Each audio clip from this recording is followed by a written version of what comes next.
नमस्कार. श्रीदेवी किचन प्रतिभाज रेसिपीमध्ये खूप खूप स्वागत आहे. आज आपण पाहणार आहोत रानभाजी, गावरान रेसिपी, शेंदळ्यांची भाजी किंवा शेरणीची भाजी. शेंदळी किंवा शेरणी थोडीशी तिखट, आंबट, गोड, तुरट असते, पण एखाद वेळेस कडूही भाजी होते. असं न होता अजिबात शेंदळीची भाजी कडू लागणार नाही, तेवढी चटपटीत आणि स्वादिष्ट. सुरुवात करूया. तर इथे मी शेंदळी सर्व अशी ही धुवून घेतली. वजनी म्हणाल तर अर्धा किलो एवढी ही शेंदळी किंवा शेरणी आहे. गावरान शेंदळी अशी छोटी आणि हे पहा इतकी लहान अशी असते. ही शेंदळी मस्त पिकली अशी आहे, तेवढीच खायला छान लागते. अजिबात कडू रस्सा किंवा याची भाजी होत नाही. तर हे पहा हिरवटही काही आहेत, पण ह्या कडू नाही आहेत. मस्त आंबट, गोड, तिखट, तुरट अशी चव आहे याला. मार्केटमध्ये यापेक्षा मोठी पिवळी धम अशी ही शेंदळी येते विकायला, पण ती न घेता जर अशी लहान नाजूक शेंदळी मिळत असेल, पिवळी नसली तरीही चालेल, घरात एक 5-6 दिवस ठेवल्यावर इथे पिवळ्या होतात, म्हणून अशी लहानच शेंदळी घ्यायची. त्यानंतर आता एवढ्या शेंदळीसाठी मी इथे 1 वाटीभर ही अख्खी चवळी रात्रीच भिजायला ठेवली होती. मस्त अशी चवळी भिजली आहे. आता शेंदळी चिरून घेऊयात. तर एखाद वेळेस गावरान असो की हायब्रिड शेंदळी असो, थोडीशी कडू असू शकते. तर म्हणून काय करायचं, हा जो देठाचा भाग आहे ना, थोडंसं जिभेने असा टेस्ट करून बघायचा आणि मग नंतर शेंदळी चिरायची. तर मी इथे अशा या 4 फोडींमध्ये शेंदळी चिरून घेते. तर हे पहा या पद्धतीने एवढ्या अशा मी ह्या इथे फोडी करणार आहे. तर हे पहा हा जो देठाचा भाग आहे ना, असा टेस्ट करायचा आणि जर अगदीच खूप कडू लागत असेल तर मात्र टाकून द्यायची ती शेंदळी आणि थोडीशी आंबट अशी असेल तर मग अशी चिरून फोडी करून घ्यायच्या. तर सर्व शेंदळी आपण अशी देठाचा भाग काढून थोडंसं जिभेवर चव घेऊन बघायची आणि त्यानंतर शेंदळी चिरायची.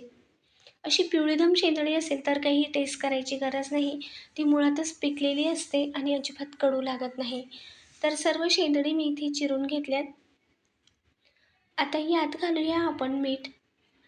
2 चमचे एवढे मीठ घातले. मीठ थोडंसं जास्त घालायचं. यात जी बी आहे किंवा एखाद शेंदळी कडू असेल थोडीशी जास्तच, तर मग मीठ लावल्यामुळे हे जे बी आहे ना, तर ते अगदी पटकन निघतं. हे पहा गर काढायचा नाही हं, फक्त बीच याचं काढायचं. मिठामुळे बी पटकन निघतं, म्हणजे शेंदळीची भाजी अजिबातच मग कडू लागत नाही. किंवा एक 10 मिनटंही तुम्ही मीठ लावून राहू दिलं तरीही हे जे बी आहे ते पटकन निघतं, म्हणजे अजिबात शेंदळीचा रस्सा किंवा भाजी कडूच होत नाही. तर या पद्धतीने मी हे पहा सर्व मीठ लावून धुवून घेतल्यात. असे पाण्यामध्ये थोड्याशा चोळायच्या आणि काढून ठेवायच्या. तर हे पहा अगदी पटकन बी याचं सर्व निघून गेलं. अजून 5 मिनटं ठेवल्यात तर सर्वच बी लवकर निघतं. तर हे पहा पाण्यातच तुम्हाला बी दाखवते किती निघालं आहे ते. अगदी वाटीभर एवढं असं याचं सर्व बी निघून जातं. हे पहा अजून एकात पाण्याने एवढं बी निघेल आणि मग अजिबात शेंदळीची भाजी कडू लागत नाही. याच पद्धतीने 1, 2 ते 3 पाण्याने सर्व बी काढून मी धुवून घेतले. तर अजिबात कुठेही बी नाही आहे. अजिबात खूप असं चिकटलं असेल तर असं नखाने अशी शेंदळी धुवायची, म्हणजे बी पटकन वरती येतं. गर काढायचा नाही, तर फक्त शेंदळी अशी थोडंसं एखाद बी राहिलं असेल तर टच करायचं असं नखाने अंगुठीच्या मदतीने आणि मग आपोआप बी निघून येतं. तर शेंदळी चिरण्याआधी मी जी चवळी होती तीसुद्धा धुवून हळद मिठात आधीच गॅसवर टोप ठेवून शिजायला ठेवली होती. हे पहा तर आपली चवळीही इथे शेंदळी आपण चिरून धुवून घेतली, तर एक 10 मिनटं चवळी इथे शिजत होती मध्यम ते मंद आचेवर. हे पहा बोटाने प्रेस करतो आहे तर दबली जाते आहे, पण थोडीशी कसर अजून येत आहे. इतपत ही चवळी आधी शिजवून घ्यायची आणि मग त्यानंतर शेंदळी घालायची. शेंदळी आणि चवळी जर आधीच शिजायला घातली तर शेंदळी लवकर शिजते आणि चवळीला थोडा वेळ लागतो. मग मग शेंदळींचं फार गाळ होतो. असं न करता भिजवलेली जरी चवळी असेल तर एक 5 मिनटं आधी शिजू द्यायची, मग नंतर शेंदळी घालायची. आता मंद आचेवर शेंदळी आणि चवळी शिजत आहेत तोपर्यंत आपण इथे भाजीसाठीचं शेंगदाण्याचं वाटण करून घेऊयात. तर अर्धी ते पाव वाटी इथे मी शेंगदाणे घेतले आहेत. 1 ते 1.5 इंच सुक्या खोबऱ्याच्या तुकड्याचे असे काप करून घेतले. 1 चमचा धने, 1 चमचा जिरे, 8 ते 9 लसूण पाकळ्या आणि थोडीशी कोथिंबीर. आता शेंगदाणे मी तव्यावर भाजून घेतले. साल काढून घेतली आणि मिक्सरच्या भांड्यामध्ये सुरुवातीला धने आणि जिरे घातले आणि सुक्या खोबऱ्याचे काप झाकण बंद करून मिक्सरला हे 1-2 वेळा गरका देऊन घेऊयात. म्हणजे एकसारखं आपलं हे वाटण किंवा पेस्ट तयार होते. तर हे पहा, जिरे आणि धने सुके खोबरे मी आधी मिक्सरला पाणी न घालताच कोरडं असं फिरवून घेतलं. त्यानंतर आता शेंगदाणे, लसूण आणि कोथिंबीर घातली. कोथिंबीर अशी देठासहितच घ्यायची. पाणी घालून वाटण असं थोडंसं ठेवलं जाडसर आणि त्यानंतर यात आवश्यकतेनुसार मी इथे 1 ते 1.5 चमचा एवढे लाल मिरची पावडर घातले आणि पाणी घालून पुन्हा याचं वाटण तयार करून घेतलं. तर हे पहा, वाटण आपलं असं तयार आहे भाजीसाठीचं. आता इकडे शेंदळी ही शिजली होती. मी गॅस बंद करून ठेवला होता. हे पहा, आता शेंदळी आणि चवळी कितपत शिजली ते पाहूयात. अगदी पटकन असा गर निघतोय शेंदळीचा, इतकी शिजली आहे आणि चवळीसुद्धा मऊसूत झाली आहे. आता भाजी वघारण्यासाठी गॅसवर कढाई ठेवून घेतली. यात घालूया तेल.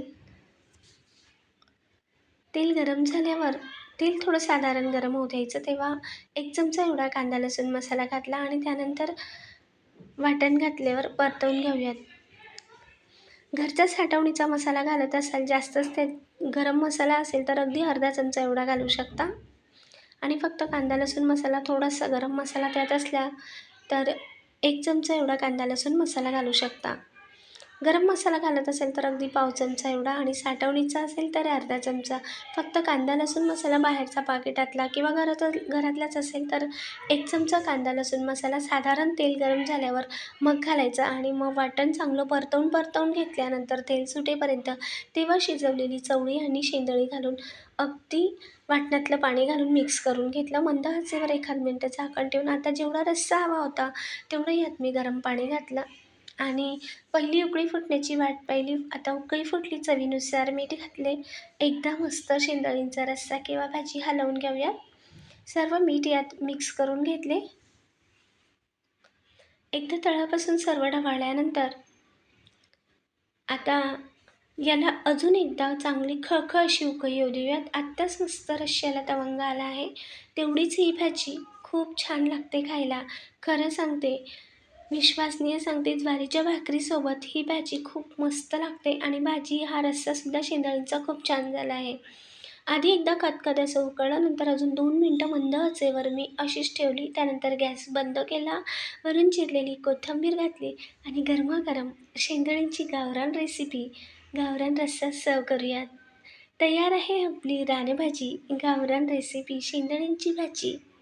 ज्वारी बाजरीच्या भाकरीसोबत खूप छान लागते खायला. चपाती फुलक्यासोबतही खाऊ शकतो आणि भातासोबतसुद्धा मस्तच होते. एकदा असेल शेंदळी तर करून पहा, नक्कीच तुम्हाला आवडेल. सुक्या खोबऱ्याची चवही यात फार छान लागते. लाईक, शेअर, सबस्क्राईब नक्की करा. कमेंटद्वारेही सांगा. पुन्हा भेटूया. धन्यवाद.